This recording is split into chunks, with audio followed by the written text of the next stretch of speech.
wala gummaa sabaaf waboon abdiidha jiraatirreen saba bilisummaa Oromoof waboon abdiidha jiraatirreen saba diinni keenya duru dhugaanuuf hin hiru injirannoon jedhu badii keenya fedhu diinni keenya duru dhugaanuuf hin hiru injirannoon jedhu badii keenya fedhu taasanutti hin bannu hanga sobduun baddu taasanutti hin bannu hanga dhugaa argannu taasanutti hin bannu hanga sobduun baddu taasanutti hin bannu otoo dhugaa qabnu taasanutti hin bannu otoo dhugaa qabnu taasanutti hin bannu osoo dhugaa qabnu.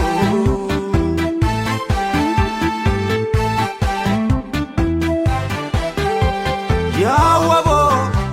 gaafaroro yaa wabo gaafaroro siitu bana Oromorra kan salphina awwaaro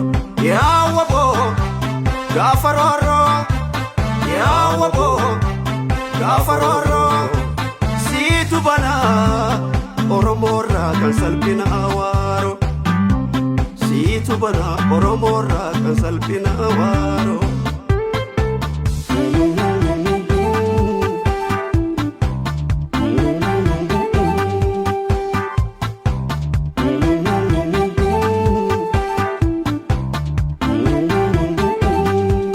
Akkasit of beeki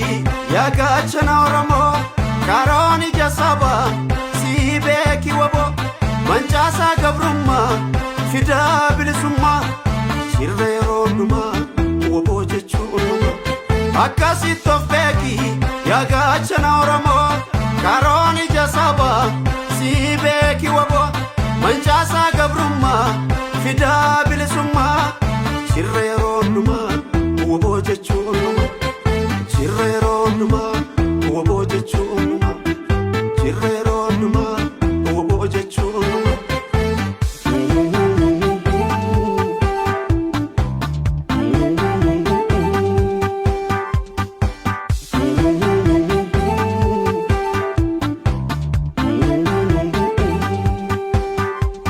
Yaa waboo goota sabaa yaa waboo goota sabaa sabni kee oomu abdii guddaa sirraa qabaa jabaadhu leenca koo suma abdiin sabaa suma abdiin sabaa suma abdiin sabaa. Akkasit of beeki yaa gaachana Oromoo karoon ija saba sii beeki wabo mancaasaa gabrummaa fidaa bilisummaa sirra yeroo dhumaa waboo jechuun sirra yeroo dhumaa waboo jechuun.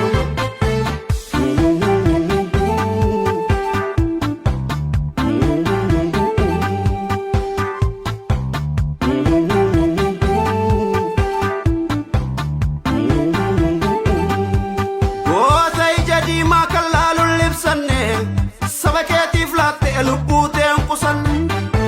wayyoo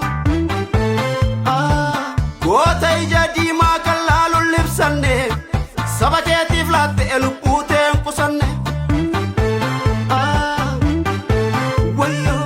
furtaa akka qeerransa kan duubatti hin jenne jabaadhu goota koo goota sabaa waboo sabni kee abdii sumarraa qaba sabni kee abdii